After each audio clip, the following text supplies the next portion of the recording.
Hey, how you doing? Nope, my name's not Thurston. I'm the lawnmower lady, and I like fixing small engines. Today's rope trick, however, is to show you how easy it is to replace your broken starter rope on virtually any lawnmower with really no special tools whatsoever. Follow along. This happens to be for a Honda, and it really doesn't matter. This applies to virtually anything. You want to make sure the spring is still good. Oh, and look, I've got the entire rope. And I always look if there's any corrosion on here. You want to make sure both of the little pawls pop out. And I just go ahead and spray a little WD-40 right in there. And lubricate those pawls just a little bit in case there's any dirt. And that'll just help keep that spring from getting too bad. Next thing is, if you're lucky and you have all the old cord, you can easily just measure out the length of this and match up the length to your new cord. Now, you can buy these kits that have a handle if you've lost your handle. It has some rope with it. However, the product I choose to use is a Stens product. It's a number 4.5 or 9/64 diameter. It's Stens part number 146915. I prefer this type to this other style. This is an older one. You can see that the braid itself is a lot tighter, okay? And I find this black one tends to be a little more UV resistant. I do have some people that keep their lawnmowers outside, and they've brought these back year after year, and they do not seem to deteriorate in the sunlight.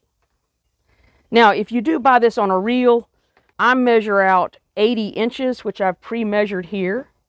And I use just a pair of side cutters to cut this. And actually, this is easy enough. If you don't have side cutters, you can just use a regular pair of scissors to use that. And the next thing is you want to make sure those don't fray on the ends. It's going to be hot. Be careful. Make that into a little bit of a point. And I've already done the other end, so these are ready to go. The rope is going to go in to that hole right there. There's usually going to be some sort of metal grommet to keep it from wearing out the plastic. It's going to go through there, and then you're going to look for a hole on one side or the other, and there's that hole there. I hope you can see that. And then I'm merely going to count against the spring tension 5 or 6 turns,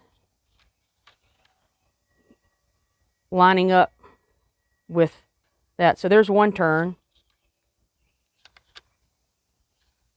2 turns, 3 turns, 4 turns,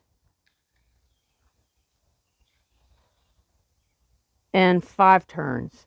You can go further, but I find it's just really not worth it. The next thing I do is I stick a screwdriver in here to keep that from going backwards.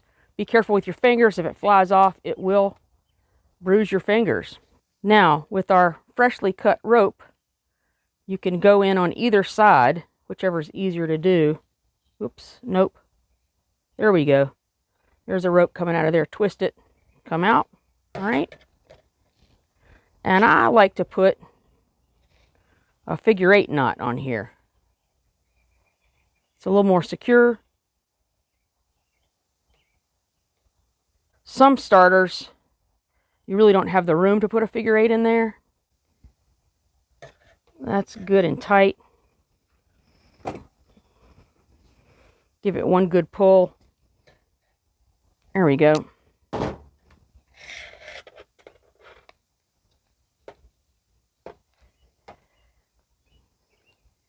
Mash that in there good. Now, before we remove our screwdriver, same thing on the other end. Going to feed this through. Now, you can get other types of rope, but I suggest you stick with these. These don't absorb as much moisture. I think they're heavier duty. If you buy starter rope,